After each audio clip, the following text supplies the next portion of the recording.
Celebration is the game. If you are pissed that you're falling asleep, then you're winning. And if you're not, you're losing. It's as simple as that.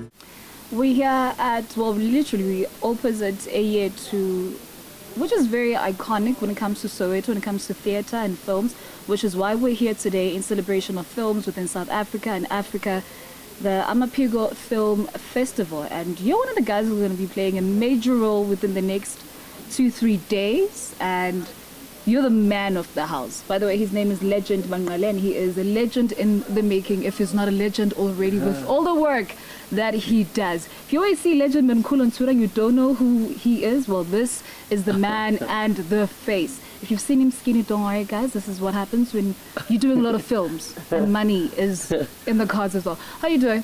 I'm very well, thanks. Just the fat is catching up to me, so it's a bit You're tight. good, though. I'm good.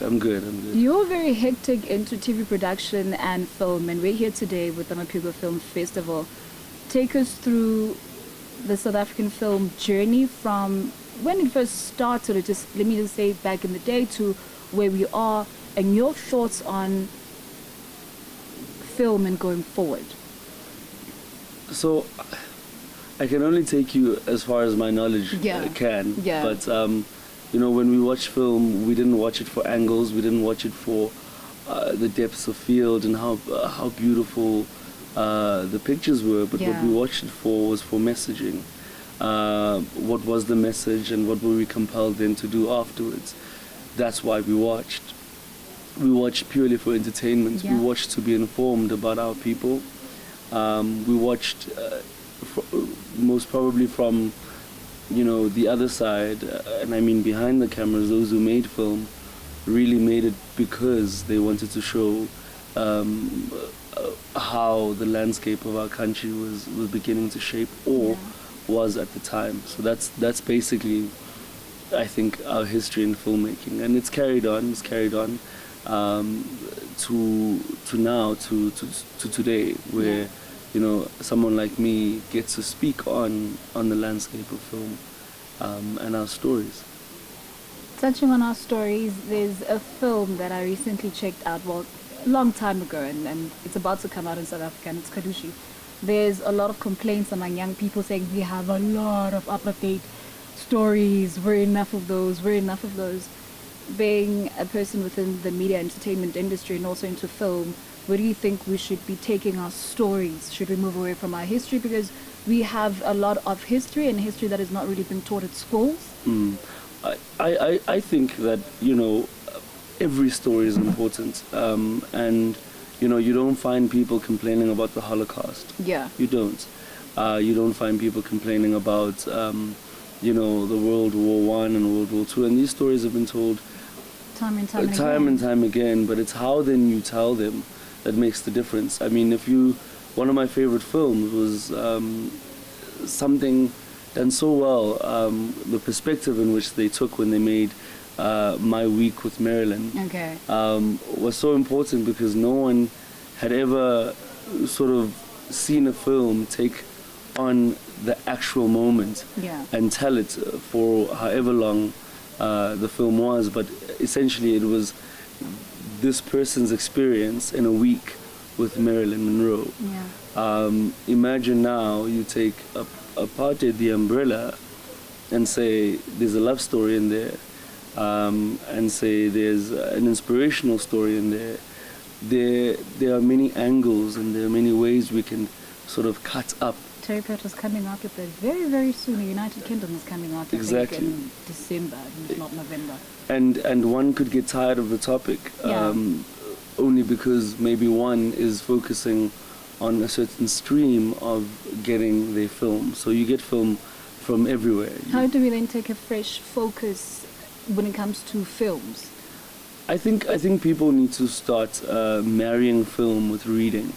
When you read a lot, you understand why you know, certain films make it into the country. You understand why in film there's a certain dialogue. And when it comes to this country, it's definitely about the freedom that we fought for, and film is a celebration. So we begin to celebrate our stories by telling them to ourselves over and over again, like folktale. I like what you just said there. Now, speaking of celebration within South African film and our stories, there's a huge debate on why we're telling our stories and using international people to come and tell our story. I mean, I think South African actresses and actors in general are trying to make it out of South Africa. Is it a bad thing when we then now have a film being told and yet we're going to take Denzel or whoever to come and portray our roles? Yeah, you cannot sort of look down upon that. But what you can sort of do is sort of look at that and say, why is that happening? And how can we be a part of that conversation? Yeah. The reason why they'll get a Jennifer Hudson to play a Winnie is because our very own actresses and our very own actors strive to be in Hollywood. They strive to walk down that red carpet. They strive to win the Oscar. Never have I ever heard somebody very proudly so say that I want a SAFTA, and I wanted just as much as I want an Oscar. So when the money, the people with the money make a film, they'll go to the highest, even where our own actors feel that is the highest. So you cannot cut that up into two. If you are not proud of walking down that SAFTA red carpet, in as much as you are proud of walking down that Oscar red carpet, you need to look at these things as two of the same things, just in parallel, not in parallel worlds, but where are your most aspirations? Where are they at? Are they here or overseas? Exactly. So then we're going to take people from overseas to come play our roles. So when you begin to complain like that, you begin then to open up and say, well, Jennifer Hudson is the goal. When you should be looking at your own self and saying, well, I'm the goal. I'm in this position. I mean, when I met Abo Nolwazi Shange, when I came to Joburg, Nolwazi Shange had just won, a supporting actress SAFTA, and I got an opportunity to be with her in the car when she was going home down to Durban. Amazing feeling to go that far, to study film, to study acting, and then to win a SAFTA, and then to carry that story forward into your hometown. That's exactly where we need to begin in rectifying the wrong in bringing in a Denzel or a Jennifer.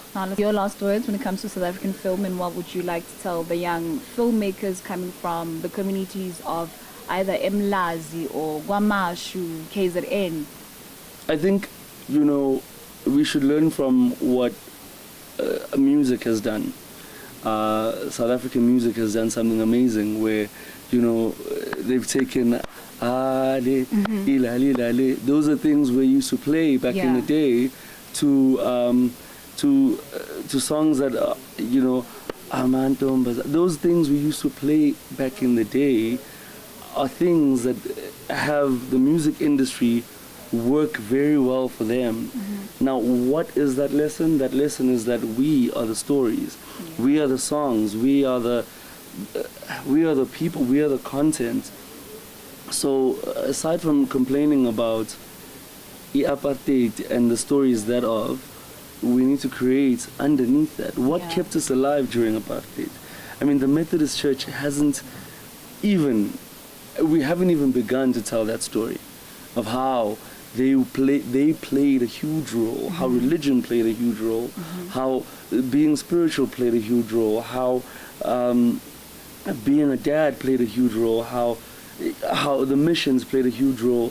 I mean, I've read books, Shades, I don't know if you've read books like that, like Zeksim Da, I love that.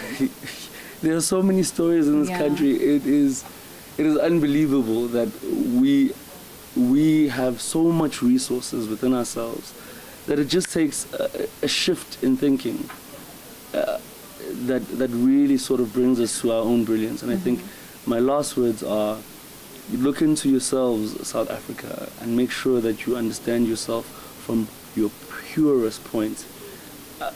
Only then can you pioneer forward. That has been legend, been cool, guys. There's nothing else that I have to add on top of that. Just really know yourself and know that our stories lie within us. We're really rich with history, so let's just go out there and tell more of our stories. Out. Ebiyo Soweto TV, always giving you guys the lowdown when it comes to all things film, when it comes to all things Nandi and doggies. Local is by Nandi. And obviously, Amaphiko. Thank you so much for hosting us, and shout out to Redbull. We love that free drinks. Definitely buzzing right now. Be out.